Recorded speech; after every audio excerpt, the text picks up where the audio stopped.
Ayan guys, welcome back to our YouTube channel, FMT Channel Vlog. Ayan, nagbabalik na naman tayo, magbibigyan ng reaction.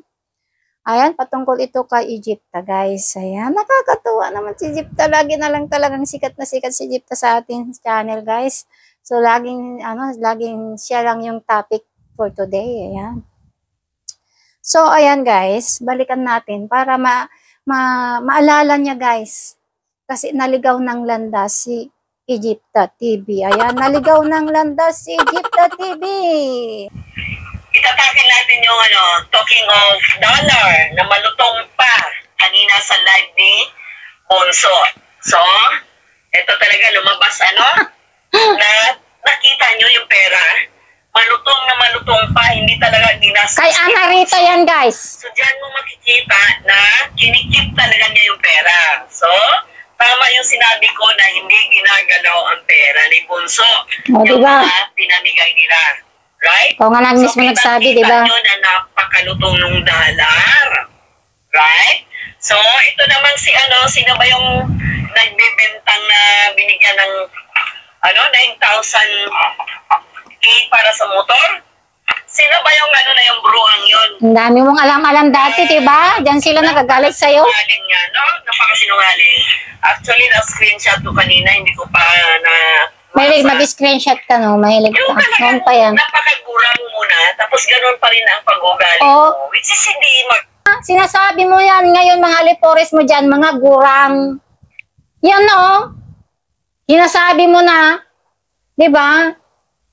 Ano yun, diba? Yung mga sinasabi mo noon, naging totoo nga. Yan, no? Yung mga gurang na, yung mga alipores mo dyan, sila na yung binabakbakan mo dati. Dito. Patunay na ikaw nang babakbak dati. Grabe yung parinig mo. Tawa ka ng tawa noon. Ito. Tingnan nyo guys yung ginagawa niya noon. Oh. Maganda, right? Para lang siraan talaga tong si Miguel. Bakit niya kayang... Hindi ba siya nag-iisip na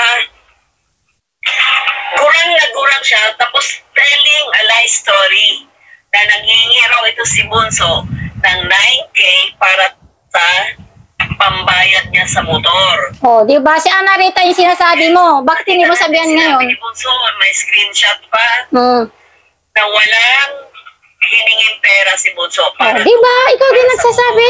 And now, pinalakad nila na ganon ang kwento.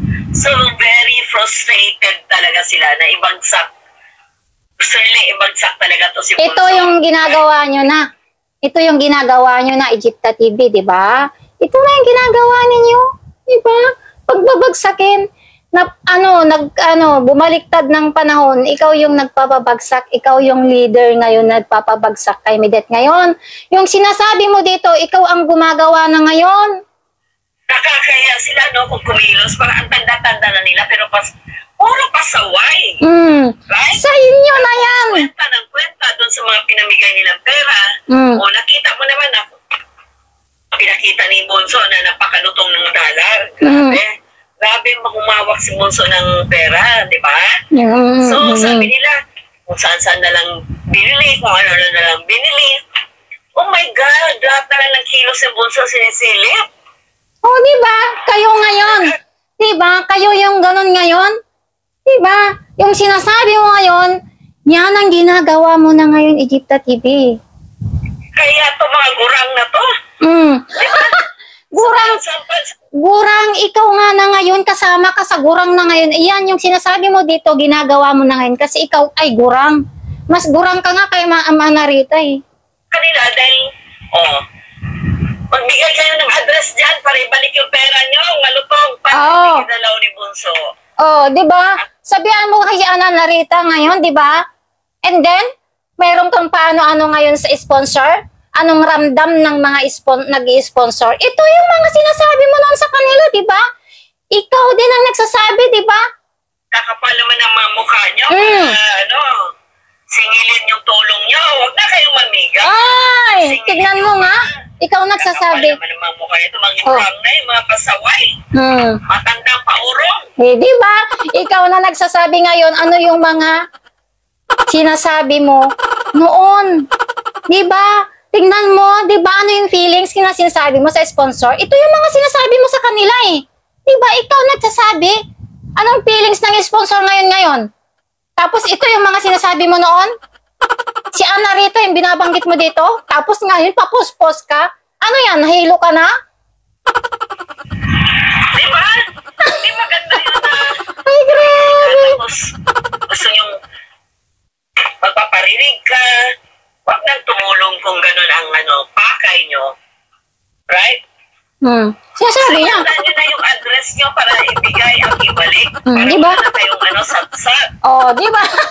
Tapos ngayon, papos-pos ka na spelling. Ulit na lang yung mga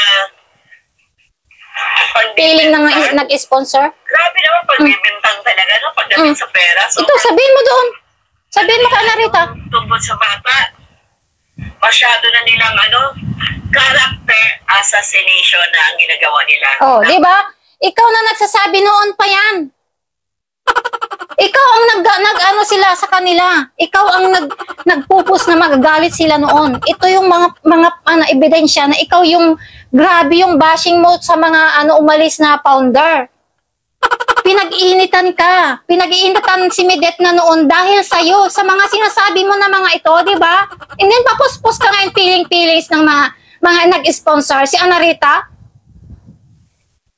kapal talaga ng mukha mo, Jetta TV, diba? Ikaw dito na ebidensya na sinasabi mo dyan. Sa mga sponsors, na umalis. So, hindi na dapat, yung mga ganong bagay, hindi na dapat kalkalin pa. Kasi kayo mismo ang nagkusa na magbigay. Diba? Kinalkal mo, ikaw mismo ang gumagawa ang yung mga ginagawa mo ngayon. Ikaw na ang nagkakalkal. 6 months ago. Diba? Itong topic na to? Tulong. And according to Bunso, never naman siyang nangingi. Mismo ka ikaw nagsabi, diba? Never siya nahingi ng pera. Dahil hindi kayo successful sa gusto nyong mangyari. Right? Diba? Pinaparinggan mo sila. Hindi kayo successful na pasunurin nyo or mapasunod nyo si Bunso, whatever you want it to be. Diba? Diba? Right? Mga sinasabi mo noon sa kanila. Ginagawa nyo na ngayon. Ang nyo, yung expectation nyo, na mapasunod nyo si Bunso, hindi nyo kayang gawin. Tapos ngayon, nangyari. Mga pinagsasabi mo dito, nawakwak ka. Under the table. Dahil lang sa cellphone. Pinagpalit mo yung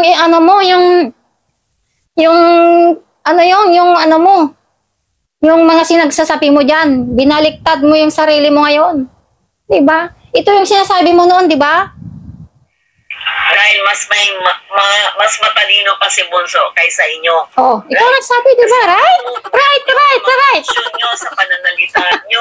As in, wala, parang hangin talaga. Parang bang lutang? Mga lutang ba talaga kayo? Yan. Mga lutang ba kayo? Yan mo sinasabi mo kila Ana Rita Reyes dati, di ba? Yan yung mga sinasabi mo. This one is 6 months ago. Ikaw yung ito yung mga live mo dati. Ikaw ang nag-aano sa kanila. Ikaw nagpapagalit sa kanila. Ikaw nagsasabi sa mga ito, di ba? Yung mga sinasabi mo dito, ikaw na. Ikaw na ngayon. Kayo na ngayon, di ba? Di ba? Anong nangyari sa'yo? Dahil sa cellphone? Kasi kung wala kayo, hindi kayo lutang. Hindi nyo gagawin yan. Sino bang tililing ngayon? Tililing. Di ba? Ikaw yung tililing na ngayon. Bakit ano may sinasabi mo ngayon? Diba? Pinaglaban mo yan si awa mo, and then, binigyan ka lang ng cellphone, ito yung pinalit mo. Ikaw na nito. Ikaw. 6 months ago, ikaw to, diba? Ikaw yung sa mga sponsor, mga nag-sponsor. Ito yung mga sinasabi mo, bakit hindi mo sabihin sa mga nag-sponsor ngayon yan? Ano yung mga ano yung nangyari sa'yo? Ikaw to, sinasabihan mo sa mga sponsor, to? Diba? Silutangers kaya kayo. Tignan mo ang mga sinasabi mo sa kanila noon, mga lipores mo dyan. Laban bawi. Kunin nyo na. Total, hindi naman ginalaw ni Bunso eh. Diba? Ayaw niyang gumalaw ng perang galing sa mga Dying hard. palasumbat. Right? Galing sa mga palasumbat na nagpupunyari ang mayayaman. Oh, di ba? Sinasabi mo kaya nga Rita, ganyan. Ngayon, ikaw ang nagsabi, di ba? Mayaman ba talaga? Oo. Kasi masyadong Yan at sinasabi naman na Rita Reyes. Jipta. Sa'yo. Hindi nila alam yung mga ikinikilos nila, yung mga sinasabi nila. Bakit pabalik-balik, paulit-ulit tungkol sa pera. Ay! Ikaw na yung ganito ngayon. Paulit-ulit. Pera. Ito yung ginagawa mo ngayon. Nasaan? Where is the moon? Where is the moon? Egypt TV. Where is the moon? Ayan. Sunglasses pa more. Hindi na yun nasa palpal kayo. Dahil hindi pala nangingi si Bunso ng pera. O ngayon, ipapalabas nyo na nangingi ng pera. Di ba? Ikaw ang nagsasabi ng mga ito. Kung pala kayo Tignan mo yung mga pagsasabi niya noon.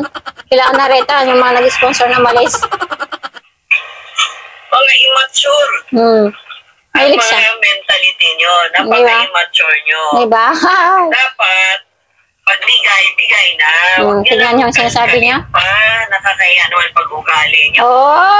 Dapat ngayon, isipin mo yung mga sinasabi mo ngayon. Diyan. Ito yung mga sinasabi mo dito noon. Bakit nasasabi mo yung noon yan? Bakit hindi mo naisip yan ngayon? Pabalik-balik, pera. Di ba kayo ganun? Pabalik-balik ka ngayon, pera. Where is the moon? Where is the moon? Yan, isang glass mo pa, dalawa pa. Tapos iselikom mo pa ng ilong mo. Diba? Migay kung hindi nyo pala kaya, nagpapahingay kayo para showy para sabihin na that is founder yan, sponsor yan. Diba? You wanted to clean yourself na ganun kayo? Clean your shirt now. Kaya pakitang gilas na namigay kayo? Diba? Where is the moon? Pakitang tao? Para lang sabihin, oy, bigatin yan. Sponsor yan. Namimigay yan. Diba? Where is the moon? Ikaw nagsasabi nito. Kasi magbigay. Kasi nakakahiya yung ganong attitude Huwag na kayong magbigay. Prangkahin nyo, Bunso. Wala akong pera, Bunso. Hindi ko kaya. Bunso, marami akong babayaran na bills. Bunso, o ganon. So. Sabihin nyo. Sabihin mo na ngayon. Pilit na nagbibigay kunyari, pero masakit sa loob. Right? Ay, mga alipores dyan. Pakinggan nyo si Egypta. Nandito yung mga sinasabi niya. Geralda Goles. Ang talino mo, di ba? Ito na. Yan? Ano yan? Peke yan? Ayun ate Egypta. Peke ka no. Where is the moon?